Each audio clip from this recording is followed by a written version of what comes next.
Eu fui criada por uma mãe solo, uma mulher professora universitária que me garantiu do bom e do melhor na vida, mas nem sempre nossa vida foi rosas. Resumindo um pouco a minha infância, minha mãe veio de outro estado e assim que meu pai descobriu que ela estava grávida, ele não quis assumir. Eu sempre carreguei comigo que, por mais que todo mundo julgue quando a mulher pratica o ato do aborto, o primeiro aborto vem quando um pai decide abandonar essa criança. Ah, mas ele não tá matando. É, ele não tá levando à morte, mas ele tá levando à morte em vida. E eu carreguei esse sentimento por muito tempo. Até que, quando eu fui crescendo, as coisas foram clareando na minha mente. Um episódio que me doeu e me marcou muito foi quando teve uma chuva muito forte na nossa cidade e a nossa casa passou por uma enchente. A gente perdeu vários móveis, passamos por muita dificuldade ali. A faculdade que minha mãe dava aula também, suspenderam as aulas, mas ainda assim ela conseguia receber o salário dela. O negócio é que para reerguer, para reconstruir, para comprar tudo de novo, né, ficou tudo muito apertado, era tudo muito difícil. Minha mãe era sozinha na nossa cidade e esse momento, eu tinha mais ou menos uns 6 anos, eu me questionava sobre onde estava o meu pai, né? Por que que ele tinha feito isso com a gente? Minha mãe era tão amada, amável, incrível, doce. E eu, desde a infância, estudei em colégio público. Minha mãe sempre me colocou nas melhores escolas públicas. Ela sempre me introduziu no mundo acadêmico, porque era algo que ela tinha acesso. E ela sempre me disse que quanto mais eu estudasse, mais chances de ser uma grande profissional e ter uma carreira promissora aconteceria comigo. O tempo foi passando, eu fui chegando ali na fase da minha adolescência, né? Eu ia conhecendo os rapaizinhos, dando beijinhos, indo nas festinhas. E ali foi o momento que eu comecei a perceber que o meu pai talvez não faria tanta diferença assim, porque eu conseguia me virar e talvez ele até encheria meu saco por estar vivendo a minha liberdade. E eu comecei um processo de ressignificação, de olhar os olhos com outro mundo, de enxergar a cor, de enxergar a vida e principalmente oportunidades. A minha mãe, ela sempre me instruiu a fazer escolas técnicas, né? Porque isso prepara a gente para o futuro. E uma coisa que eu aprendi quando eu tinha mais ou menos uns 16 anos de idade foi trabalhar com rede social. Só que diferente das meninas blogueiras, né, que vão ali fazer vídeos, não, não, não, não, não. Comigo foi totalmente diferente. Eu comecei a trabalhar como programadora e eu me apaixonei por essa área. Tudo eu aprendi lá na escola técnica, era uma coisa que mexia assim muito comigo. E quando eu passei pelo processo seletivo de uma fábrica, eu consegui me moldando ali dentro. Só que depois eu descobri que tinha como eu fazer coisas individuais, que eu poderia trabalhar para mim mesma, que eu poderia atender clientes. Só que tudo isso foi com a minha maturidade, né? Então, quando eu fiz 19 anos, que eu estava trabalhando nessa empresa, eu acabei conhecendo um outro garoto incrível, que é o meu namorado até hoje. A gente começou a ter um relacionamento, bem uma relação assim, de 19 anos, mas bem jovial ainda. A gente tinha comportamentos um pouco mais, digamos, adolescentes, porque eu nunca tive pressa com nada. E nem ele era um menino bom, tá, sabe? Sem pressa, ainda morando com os pais, entrando, estudando para entrar na faculdade. Eu já decepcionei um pouco a minha mãe nesse quesito, porque por mais que eu amasse estudar, o que eu queria fazer, não existia um curso para isso, sabe? Para desenvolver o que eu queria e trabalhar na tecnologia que eu estava entrando, não tinha faculdade ainda para isso. Então eu sempre fui fazendo cursos, via pessoas que fazia, comprava curso dessas pessoas. E a minha mãe, apesar de ficar chateada, porque na cabeça dela eu seria universitária e eu teria a oportunidade da gente conversar sobre a professora e o aluno, ela sempre falou sobre isso comigo. Ela ficava feliz que eu estava indo em busca dos meus objetivos. E eu comecei a ter renda muito cedo, né? Desde quando eu comecei nos estágios até o momento em que eu comecei a programar coisinhas aqui, coisinhas ali, eu comecei a entender que isso dava dinheiro.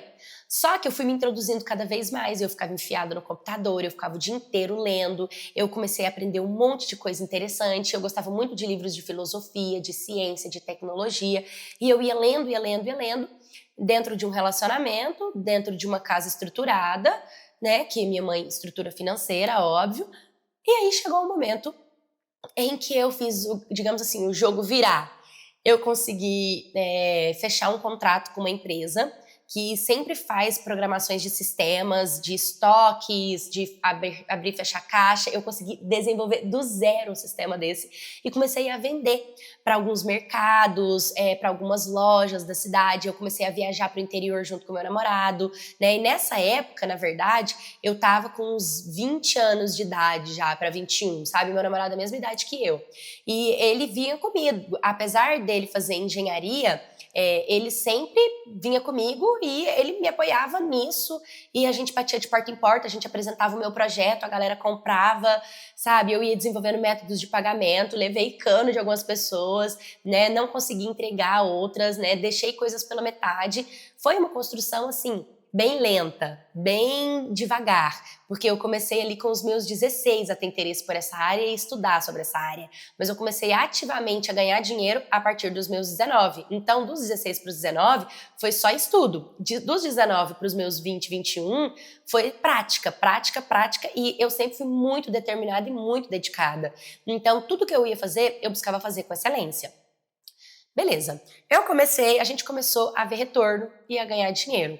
Quando a minha empresa, porque eu abri uma empresa, né, fez 2 anos, a gente tava, assim, batendo o recorde de vendas. Foi quando eu cheguei a fazer, assim, R$100 mil em um mês, sabe? E tudo isso, tipo, era tudo muito novo pra mim, era tudo diferente, mas eu já tinha rendas passivas, porque quanto mais a pessoa vai usando o sistema, né, ela precisa pagar mensalmente. Então eu tinha uma cartela de clientes imensa, tinha praticamente todos os interiores em volta da capital que eu morava, tinha meu sistema, eram meus clientes, eu comecei a pagar para fazer publicidade, tráfego pago, indicação. Então, tudo isso era algo, tudo muito novo para mim e para minha mãe, né? Porque, querendo ou não, minha mãe, ela vem de uma tradição, né? Aquela coisa clássica. Estudar, trabalhar, né? Ganhar dinheiro, e ela é professora universitária, faculdade muda vidas, ela tem projetos sociais, ela acredita que o estudo... Então, assim, e é verdade, gente... A faculdade, ela muda a vida das pessoas, principalmente se você não tem oportunidade na sua vida. Se você é pobre, se você não tem um pai, se você não tem herança, se você não é privilegiado, o que vai fazer você mudar a sua vida é o estudo. Então, mesmo que eu não tenha me tornado uma universitária, eu nunca deixei de estudar. Porque qualquer coisa que você vai fazer na sua vida, se você for colocar a unha, você tem que ficar fazendo cursos, aprendendo técnicas, entendendo qual tecnologia, vai chegar um esmalte novo, vai chegar uma coisa nova. Então, tudo isso tem que ser estudado, e era o que eu fazia. Então, quando eu fiz 2 anos de empresa, ali nos meus 23 anos de idade, eu tava batendo recorde de vendas. Eu e meu namorado, a gente tava num estágio maravilhoso. Eu coloquei o meu tão sonhado silicone, que era o meu sonho colocar silicone. Eu comprei o meu carro, e aí eu dei entrada numa casa, num condomínio fechado, que era a coisa mais linda, que era o meu sonho morar nesse condomínio. A minha mãe, ela tinha muito apego na casa que ela tinha comprado, porque quando ela comprou a casa, eu ainda era pequena, assim, pequena não, eu era adolescente. E ela mandou fazer planejados na casa inteira, a casa era própria, a casa é grande, tem um quintal grande, e detalhes, minha mãe só tinha eu de filha, e a casa era gigante para nós duas, mas quando vinham meus avós, meus tios, ou até mesmo os amigos da faculdade dela, né, os professores e tudo, nossa casa sempre foi aquele lugar de fazer as reuniões, né, de encontrar a turma, quando tinha festividades ou coisas do tipo, a gente sempre fazia na minha casa. Então ela tinha muito apego a essa casa, e ela não queria, e ela também falava que eu ia casar, e que quem casa quer casa, e ela não ia largar a casa dela para morar na minha casa se ela tinha uma casa do jeito que ela sempre sonhou, e que eu também tinha que ter a casa do jeito que eu sonhei, porque ela construiu a dela e agora era a minha vez de construir minha vida. Muito necessária, minha mãe, né? Beleza, agora vai começar a história. Tá, tô lá, meus 23 anos, peituda, carrão, dinheiro na conta, diva, namorado, né, com a aliança que nem tá aqui ainda, no meu dedo. Entrei, olhei a casa e aí comprei. Comprei a casa, aquela alegria, né, e vamos mudar, e entra. Só que o meu namorado, ele ainda tava no período de fazer faculdade, ele ainda não tava na mesma condição que eu. Só que é óbvio que o dinheiro meu era nosso, né, porque ele me ajudava com muita coisa, tipo... atender cliente, responder, ele também aprendeu coisas de programar, tipo, ele fazia faculdade, mas ele trabalhava praticamente comigo. Então, assim, claro que o meu dinheiro era uma coisa nossa, só que, ok, eu tava comprando uma casa, a gente pensava nessa casa ser nossa, mas eu só queria morar junto com ele a partir do casamento. Eu tinha aquele sonho de fazer tudo certinho, estudar, trabalhar, noivar, namorar, noivar e casar. A gente tava namorando. Vamos noivar? E aí a gente casa? Não, beleza, vamos fazer isso. Ok. E aí ele todo lindo, né? Foi lá, fez o pedido de casamento. A gente fez uma festa de noivado lá na casa da minha mãe, porque era igual eu tô falando, era linda, a casa dela é toda reformada, a coisa mais bonita do mundo. Então a gente fez tudo muito ali, a família dele me acolhe muito, minha mãe acolhe muito ele também, a gente tem uma união muito bonita. Só que como eu tava morando nessa casa sozinha, eu sempre gostei de cuidar de mim, de cuidar do meu corpo, de cuidar do meu cabelo, da minha aparência. Eu comprei uma bike e eu comecei a andar de bicicleta nesse condomínio fechado que eu tinha comprado a casa. Ou às vezes eu ia correr, né? Às vezes eu treinava lá na academia do prédio. Enfim, um dia, uma mulher, eu tava saindo da academia e uma mulher meio que, tipo, tava cochichando com a outra, sabe? Me olhando, e as duas me olhando e tava com a cara bem feia. Eu até olhei assim, eu pensei, será que é comigo, né? Que elas estão, tipo, com a cara, tipo, de rejeição, assim, pra mim, de desdenho. E eu não entendi, mas eu continuei normal, sabe? E aí as coisas foram acontecendo. Um dia eu tava andando de bicicleta e eu fui atravessar. E ela veio com tudo e freou em cima de mim. Essa mesma mulher que tava olhando com essa cara de desdenho, sabe? E eu, tipo, não entendi. Ela, ai, desculpa, vizinha, tudo bem? Eu, oi, tudo, você mudou agora, né? Falei, eu mudei, tem pouco tempo. Você mora sozinha? Eu não gosto que me faça essa pergunta. Eu acho um pouco perigoso.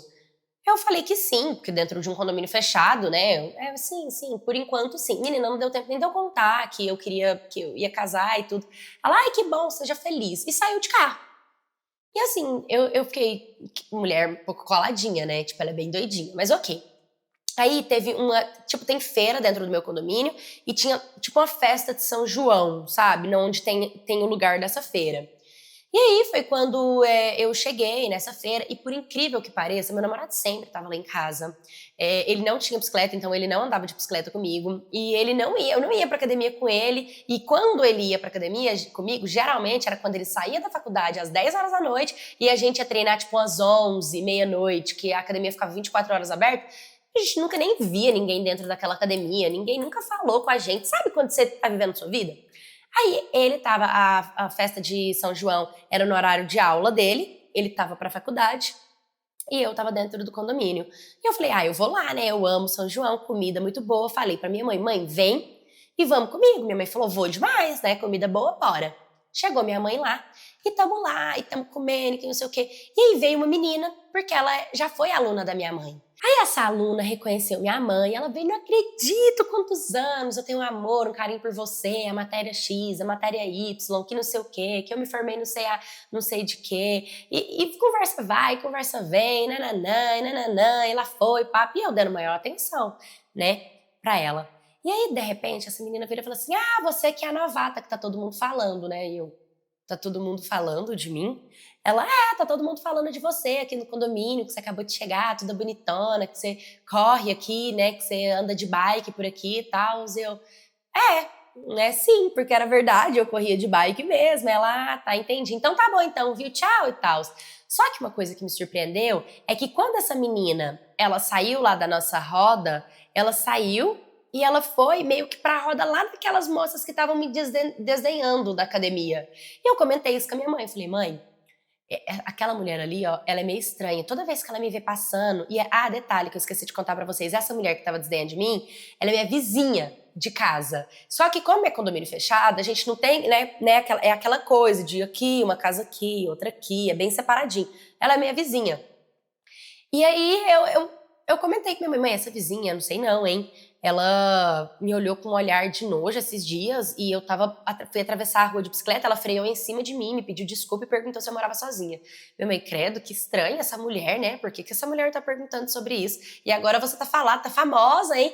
E aí a gente rindo, né? E tipo, beleza. Continuei minha vida normal, só que eu não tinha feito ainda, tipo aquele chá de casa nova, que a gente reúne todo mundo na sua casa, cada um leva um presentinho pra casa e faz uma festividade. E eu tinha organizado num final de semana, né, depois do São João. Tá, A gente foi, tava todo mundo lá em casa, som, a galera divertindo, farra, e festa. E aí essa mulher, ela pegou e começou a meio que implicar. Ela foi lá, ela falou que o som tava muito alto. Eu falei, gente, mas nem é, tipo assim, nem era mais de 10 horas da noite, entendeu? Deixa eu comer o som alto. Ah, mas que tá incomodando, que não sei o que. Gente, nem é de muro a muro, sabe? Tipo, tinha um espaçamento ali entre minha casa dela. Não é possível que a casa dela seja, né, porque dentro da minha casa dava pra ouvir nada que acontecia dentro do condomínio. E aí, tá, tudo bem, vamos abaixar. No dia que ela foi lá em casa, ela bateu lá em casa e ela foi bem grossa. Ela foi bem grossa comigo, ela foi bem mal educada, tipo, ela me olhava, tipo, de cima e embaixo, entendeu? E aí, quando foi dando o final da festa, a galera ainda tava lá em casa e eu decidi que a gente poderia continuar. Falei, bora pedir pizza. A gente pede no iFood pizza e aí, bora ficar aqui. A gente faz pizza, a gente fica aqui, né, jogando e tal. Bora. Pedi pizza, tinha uma galera que já tava meio embriagada, e aí aumentava o som, eu mandava abaixar, e essa mulher veio furiosa, batendo na minha porta, na campainha de casa. E credo, né, todo mundo meio que parou, assim, aquele silêncio, sabe quando todo mundo cala, foi assim. Aí eu levantei, abri a porta, ela olhou assim pra minha cara e falou assim, olha só, garota, eu não sei de que você trabalha, eu não sei o que você faz da vida. Mas, pra uma menina tão jovenzinha como você, tá numa casa dessa aqui? Sei não, hein? Falei, a senhora tá querendo ensinar alguma coisa? Não! Eu só tô falando pra você que deu, ó, tá tarde. Gente, né? Eu falei, tá, tudo bem, a gente tira o som. Tira mesmo, né? Porque já deu já. Eu fiquei, gente, a mulher tá querendo colocar regra dentro da minha casa? O quê? Mas tá, eu fiquei um pouco impactada, não tive muita reação. Não, tudo bem, abaixamos o som, pedi pra todo mundo, né, e tal. Depois disso, tipo, tem um grupo do condomínio. Ela começava a implicar, tipo, com coisas meio que básicas. Por exemplo, com lixo, sabe? Ai, porque o lixo caiu da lixeira, tem que pegar, não pode deixar o lixo, ele era marcava eu, e eu me sentia extremamente exposta, sabe? Tipo, e ela falava umas coisinhas meio do tipo, ai, porque a porta da academia ficou aberta, a última pessoa que treinou, para pessoas que treinam de madrugada, sabe? Parece que elas me vigiavam, as coisas meio bobas, assim. Ela começou a falar que tinha que proibir a quantidade de visitantes. Depois da minha festa, ela falou que, tipo, ai, vocês não acham que quando vem visitas assim que a gente não conhece, não é perigoso colocar em risco o condomínio? Ela trazia umas pautas aleatórias que as próprias pessoas do condomínio começaram a questionar ela e perguntar o que estava acontecendo. E ninguém estava meio que entendendo. Ou melhor, eu não estava entendendo tudo que estava acontecendo, mas eu entendi que ela estava me perseguindo. Porque praticamente tudo que ela falava era indireta pra mim. Parece que tudo que ela, sabe, ela tinha um olhar virado pra mim. Eu não sei porque que a amargura que essa mulher tem, que essa mulher me odeia. Aí, sabe quando você compra a casa, você tem que participar daquelas reuniões de condomínio que eles fazem para falar sobre regras, sobre isso, e convocaram obrigatoriamente todo mundo, sabe? E eu falei, lá vamos nós, né? Minha primeira reunião de condomínio, tinha um mês que eu tava morando ali, já tava famosa, já tinha gente implicando, já tinha meu nome no grupo do condomínio, já tinha vizinha que não gostava de mim, e eu comecei a pensar, será que foi um erro ou um acerto eu ter comprado essa casa aqui, né? Mas tudo bem. E outra coisa, meu namorado, ele nunca entrou no meio, porque como era uma mulher falando comigo, ele também não queria ser agressivo com ela. E outra coisa, eu sempre fui muito independente, autossuficiente, e eu sempre resolvi os meus problemas. Então, tudo bem. Aí, beleza. Eu cheguei na reunião de condomínio. Né? Cheguei na reunião de condomínio, tô lá. Eu lembro que eu fui com a baby lookzinha, assim. Eu fui com a calça leg, fui de tênis, porque na minha cabeça meu namorado ia chegar mais tarde e a gente ia treinar. Porque a gente fazia isso várias vezes na semana, né? Quando dava. Aí, falou coisas mais brutas, né? Falou mais sobre, tipo, jardinagem, sobre coisas mais corriqueira do condomínio. E quando acabou a reunião do condomínio, essa vizinha, ela chegou em mim e falou assim, isso é roupa de decente de vir na reunião? Eu perguntei pra ela, você tem algum problema comigo? Ela, você que deve ter algum problema comigo, né, garota? E eu falei, mas eu nunca te provoquei com nada. Como que assim que você não me provocou? E, gente, eu não estava entendendo por que essa mulher não gostava de mim, sabe? Eu fiquei realmente assim, ela saiu, eu fiquei tipo, murcha. Fiquei murcha. E naquele momento, meu olho encheu d'água, porque eu realmente estava triste. Eu comecei a ficar triste. Falei, por que que eu... Sabe? Aí lembra da menina da festa de São João, que foi a aluna da minha mãe? Então, filha dela.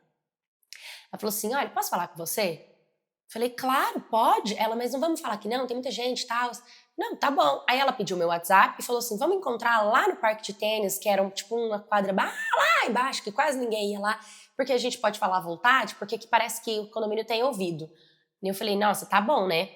E aí, beleza, a gente foi descendo, na verdade eu fui descendo, ela foi descendo também, a gente conversando por WhatsApp, ela foi para um lado pro outro, porque ela pediu para que ninguém visse esse encontro, tá bom, né? Passei em casa, na verdade, peguei minha bicicleta, fui de bicicleta. Quando eu cheguei lá, a gente começou a conversar, ela falou um pouco bem da minha mãe, ela contou que ela mora ali naquele condomínio há muitos anos, que na verdade é desde pequenininha, ela cresceu ali, né? E aí eu comecei a pensar que já era uma questão de gente rica, que aí a pessoa é muito rica e aí vê a outra pessoa crescendo na vida e não quer. Só eu posso, você não? Ou você vê filho de rico? Se é filho de rico, você pode, se não é, você não pode. Tipo uma coisa assim. E aí, mas na verdade não tinha nada a ver com isso. Eu até questionei, falei, mas tem a ver com dinheiro? Ela, não. É porque eu fico assim de entrar nesse assunto com você. Gente, o que assunto? Ela virou e falou assim, falou meu nome, né? Ela falou meu nome e falou assim, seja sincera comigo. Não vai sair daqui essa conversa. Falei, tá bom. Ela falou assim, você se relacionou com meu pai? Aí eu parei, falei, eu me relacionei com seu pai? Quem quer ser o pai? Não, para, né? Se faz de boba, ela falou pra mim. Eu fiquei, tipo, hã? Pai? Seu pai? Quantos anos seu pai tem? Ah, você não conhece meu pai. Falei, olha, se eu vi o seu pai, foi uma ou duas vezes entrando ou saindo da sua casa, nunca tive nenhum tipo de conexão com ele ou algo do tipo. Ela, sério? Falei, sério. Ela sabia, minha mãe sempre faz isso. Aí eu já, aí ela falou, a mãe dela sempre pega o pai dela aprontando. Porque o pai dela vive dando em cima das novinhas por aí, é envolvido com garota de programa. Descobriu, inclusive, que ele tinha dado um apartamento para uma novinha que tinha a idade dela, que ela tava com raiva do pai, mas que ela tava com mais raiva da mãe, porque a mãe não conseguia separar do pai, porque a mãe era dependente financeira do pai, porque o pai que tinha dinheiro e a mãe dependia dele. Então, a mãe, para não perder a vida de luxo que ela carregava, ela sustentava a traição, mas ela era amargurada. E que, por conta do pai dela ter esse histórico, qualquer mulher novinha, bonita, interessante que se aproxime é uma ameaça para a mãe dela. Então, resumindo, a mãe dela estava se sentindo ameaçada por mim, acreditando que eu poderia chamar a atenção do marido dela. E eu falei, mas de onde que a sua mãe tirou isso? Mas é só por conta disso? Ela falou que não, que o pai dela me pesquisou no Instagram, que o pai dela, na aba de buscar, tinha o meu arroba, que era a minha foto de perfil, e quando a minha mãe viu isso, ela já começou a pensar que a casa que eu tinha comprado tinha sido o pai dela que tinha comprado pra mim, porque ele fazia isso. Tipo, o quê? Falei, não, eu tenho namorado, eu vou casar com ele, a gente tem uma empresa de sistemas. Tipo, e a pior coisa do mundo era eu ter que me justificar pra aquela mulher, pra aquela garota, sabe? Eu ter que explicar pra ela alguma coisa, eu ter que me defender nesse nível. E eu fiquei muito brava na hora, sabe? E falei exatamente isso que eu tô falando pra vocês, tipo, não, eu não deveria nem estar me justificando pra vocês, isso é um absurdo o que tá acontecendo, entendeu? Só que aí ela virou pra mim, pra piorar, e falou assim, só que a minha mãe, ela é antiga aqui no condomínio. Inclusive, a mãe dela já tinha sido síndica durante 5 anos ali do condomínio. Então, todo mundo que até morou e foi embora daquele condomínio sabia quem que era a mãe dela. E nisso, a mãe dela acabou espalhando sobre essa possível, de eu ser uma possível affair do pai dela, de eu ser uma possível garota de programa, que eu tinha o meu namorado de fachada e que a casa que eu tinha comprado tinha sido o marido dela que tinha me dado. E ela disse, pelo amor de Deus, não faz nada contra minha mãe, não. Ela tá precisando de tratamento. Eu falei, a sua mãe, ela é doente. Ela está doente. Seu pai tá deixando ela doente, só que eu não posso ser vítima disso. Eu não posso, ela tá denegrindo a minha imagem, ela tá me difamando. Agora tudo fez sentido. Ela como? Falei, tudo, as implicâncias, o carro, a roupa, né, me olhar com desdenho, falar no grupo do condomínio, falar da minha roupa hoje lá, né, sabe? Eu comecei a falar, tipo, várias coisas que a mãe dela tinha feito. Ela, ai, minha mãe é assim mesmo, minha mãe é assim mesmo, me perdoa, por isso que eu me meti, porque você é filha da fulana, e fulana é tão legal, e eu sabia que você era menina genuína, de um coração bom, sempre que eu te veja cuidando de você, cuidando do seu corpo, ou com o seu namorado, sabe? Nunca desconfiei de você, não foi de mim isso, eu vou conversar com a minha mãe, eu vou tentar tirar você da cabeça dela. O ruim é porque ela já tem, quando ela se apega e acredita que o meu pai tá traindo com uma pessoa, e como meu pai te pesquisou, falei, cara, que ódio desse cara. Falei, qual que é o arroba desse, né, homem? Ela passou, eu vi quem que era o pai dela, um coroa até ajeitado, tá? Ele não é um coroa feio. Obviamente que eu não expus isso, porque a primeira coisa que eu falei ai, pelo amor de Deus, que falta de respeito comigo. Que falta de respeito acreditar que esse senhor, que tem idade de ser meu pai, poderia estar tendo algum tipo de relacionamento comigo. Isso é uma ofensa tamanha, sabe? Bloqueei. Falei, a partir de agora, nem me encontrar nas redes sociais, ele não pode mais. Fala pra tua mãe pra ficar despreocupada. Que se eu ver o teu pai com alguma mulher, eu mesmo conto pra ela. Que não precisa, que com certeza ela tá perdendo o tempo dela implicando com uma pessoa que não tem nada a ver com ele. Ela, eu imaginei, mas ela é tão convicta, ela é tão manipuladora com a situação, ela é tão certeira nas convicções dela, sabe? Quando ela acredita numa coisa tão difícil de tirar, mas pode ter certeza que eu vou falar com ela tem psicóloga, e aí eu vou marcar com a psicóloga dela, vou explicar a situação. Eu só precisava te confirmar, porque já teve outras vezes que a filha duvidou da mãe, a mãe estava certa, e a mãe joga na cara dela até hoje, você não me apoiou, você não estava do meu lado, você vai ter um marido igual ao seu pai pra se aprender. Então, assim, a filha também sofre com a mãe, né? Dá pra ver que... Eu falei, sua mãe, ela precisa de ajuda, né? Ela precisa de ajuda. E a menina falou, você consegue ajudar ela? Não, não consigo. Se tem uma coisa que eu pensei comigo, eu mudei pra aquele condomínio pra ter paz. Não era pra ter guerra. Eu não ia comprar a briga de uma mulher que tá acreditando que eu sou garota de programa envolvido com o marido dela. Entendeu? Mas essa história ficou aqui, ó, na minha garganta, sabe? Porque não tinha nada a ser feito. Não tinha o que ser feito. Aí dizem que você pode fazer uma denúncia no condomínio por difamação, sabe? E eu fiquei tipo, e agora, sabe? Tipo, vou lá fazer uma denúncia contra essa mulher. Aí a menina tinha pedido pra eu não fazer nada até ela conversar com a mãe dela, e que ela me atualizava por WhatsApp o que poderia acontecer, mas pra eu ficar tranquila, que tudo ia dar certo, que agora que ela já tinha me ouvido, ela iria conversar com a mãe dela. Resumindo, né, toda a ópera, eu voltei pra casa furiosa, borbulhando de raiva. Quando meu namorado chegou, eu não consegui nem treinar, do tanto que eu chorei, porque eu fiquei muito abalada, sabe? Eu fiquei mal por ter sido comparada a uma pessoa que eu nunca seria, sabe? Por ter tido a minha conquista desdenhada, sabe? Por a pessoa estar queimando e me difamando, e todo mundo que me olhava lá no condomínio na época tinha esse olhar torto. Eu lembro que uma coisa eu pedi pra ela, pra filha dela, que ela me mandou uma mensagem no WhatsApp, falando, olha, eu tô conseguindo acalmar minha mãe, de pouco a pouco ela vai entender, quanto mais ela falar, mais eu vou martelar que você não é, e fica tranquila, vai dar tudo certo, né, seja feliz no seu relacionamento. Eu falei, a única coisa que eu te peço é que a sua mãe retire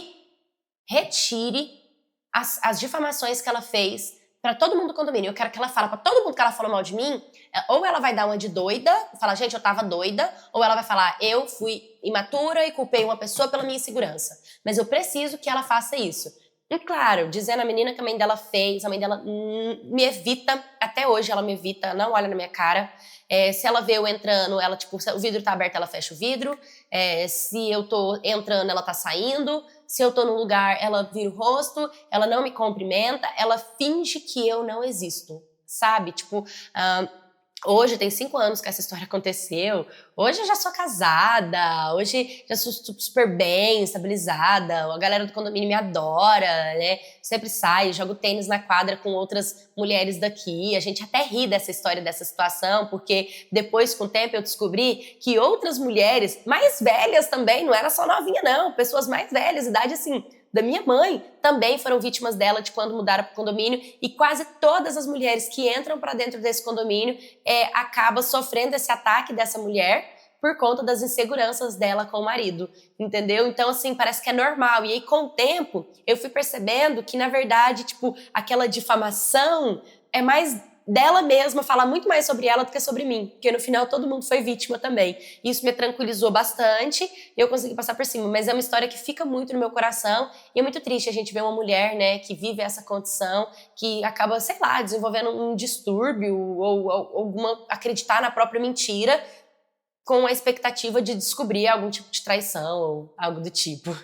Oi, my cats, tudo bem com vocês? Gente, infelizmente, né, tem muitas mulheres que têm uma insegurança que é gerada por conta do seu parceiro. Por isso que qualquer tipo de comportamento que o seu parceiro venha a te deixar, te passar uns ciúmes, te deixar insegura, te fazer sentir mal, te rejeitar, corta.